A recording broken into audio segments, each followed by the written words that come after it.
Hello বন্ধুরা, আসসালামু আলাইকুম। আজকে আমি দেখাবো কিভাবে আমরা কোনো সফটওয়্যার ইউজ না করে কিভাবে আমরা একটা ফোল্ডার লক করতে পারি, কিভাবে একটা ফোল্ডারটাকে লুকিয়ে রাখতে পারি যাতে অন্য কেউ খুঁজে না পায়। তো চলুন শুরু করা যাক কিভাবে এটা করতে পারি। শুরু করার আগে বলে দিই, যারা আমার চ্যানেলে নতুন তারা আমার চ্যানেলটি সাবস্ক্রাইব করে সাথে থাকুন এরকম নতুন নতুন টিউটোরিয়াল পেতে। তো চলুন শুরু করা যাক। প্রথমে আমি আমার মাই কম্পিউটারে ঢুকছি। এখান থেকে আমি একটা ফোল্ডার ক্রিয়েট করে রেখেছি, দেখতে পাচ্ছেন SF ডাটা। এখানে আমরা ক্লিক করলাম, ক্লিক করার পরে দেখতে পাচ্ছেন SF ডাটার ভিতরে আমরা তিনটে ফোল্ডার ক্রিয়েট করে রেখেছি। একটা হচ্ছে পার্সোনাল, একটা হচ্ছে ফটো, একটা হচ্ছে ভিডিও। এখান থেকে আমি যে কোনো একটা ফোল্ডার আমি একটা লক করে রাখবো এবং লুকিয়ে রাখবো। তো আমি এটার জন্য প্রথমে কি করব, কোনো সফটওয়্যার কিন্তু আমরা আগেই বলেছি কোনো সফটওয়্যার ইউজ করব না। তো এক্ষেত্রে আমরা কি করব, এখানে ঢোকার পর যেমন ধরুন আমার এই ডাটা আমি আবার প্রবেশ করছি ফোল্ডারটা SF ডাটা। ঢোকার পরে আমি এখান থেকে ফটো যে ফোল্ডারটা আছে সেই ফোল্ডারটা আমি এখানে কিছু পিকচার রেখেছি, এই ফোল্ডারটা আমি হাইড করব বা আমি ফোল্ডারটা লক করব। তো এই করার জন্য আমি এখানে এই যে উপরে দেখতে পাচ্ছেন যে this PC local disk SF data, আমরা এখানে ক্লিক করব। এখানে ক্লিক করার পরে এখানে একটা কমান্ড লিখব CMD লেখার পর কিবোর্ড থেকে এন্টার প্রেস করলাম। এন্টার প্রেস করার পরে এরকম একটা ডায়ালগ বক্স চলে আসবে। তো এই ডায়ালগ চলে আসার পরে আমরা একটা কমান্ড লিখতে হবে, এই কমান্ডটার মাধ্যমেই আমরা এই ফোল্ডারটা কিন্তু লক করব, অন্য কেউ খুঁজে পাবে না। তো এই কমান্ডটা লেখার জন্য আমরা কি করব, প্রথমে একটা ওয়ার্ড লিখতেছি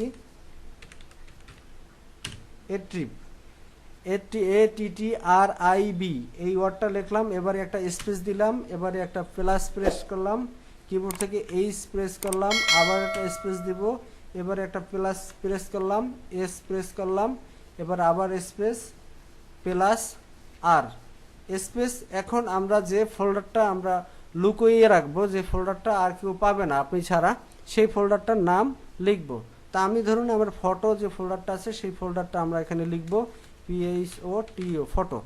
এবারে আমরা দেখি যে কি লিখলাম, ATTRIB space plus H space S plus R space photo.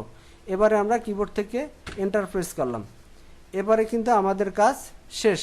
তো আমরা এখন কি করব, এখান থেকে এটা কেটে বের হয়ে যাবে, আমরা কেটে দিলাম। দেখতে পাচ্ছেন বন্ধুরা আমার এখানে কিন্তু যে ফোল্ডারটা ফটো নামে ছিল সেই ফোল্ডারটা কিন্তু এখানে নেই। আমি আবার যাচ্ছি মাই কম্পিউটারে গেলাম, ই ড্রাইভে গেলাম, এবার SF ডাটা। এখানে দেখতে পাচ্ছেন আমার যে ফটো নামে যে একটা ফোল্ডার ছিল সেই ফোল্ডারটা কিন্তু এখানে আর নাই। এখন যেহেতু আমরা ফোল্ডারটা লুকিয়ে ফেলাইছি, এখন তো আমাদের আবার ফোল্ডারটা বের করারও দরকার আছে। তা আমরা কিভাবে এটা বের করব, বের করার জন্য আবার পূর্বের মতো কি করব, আমি এখানে SF ডাটাতে প্রবেশ করলাম, করার পরে আবার এখানে ক্লিক করব, এই যে this PC local disk SF data, আমরা এখানে ক্লিক করলাম। ক্লিক করার পরে আবার পূর্বের মতো আবার CMD ডাটা আমরা লিখে এন্টার প্রেস করলাম। এন্টার প্রেস করার পরে আবার ওই যে সেম লেখাটা লিখছিলাম ATTRIB,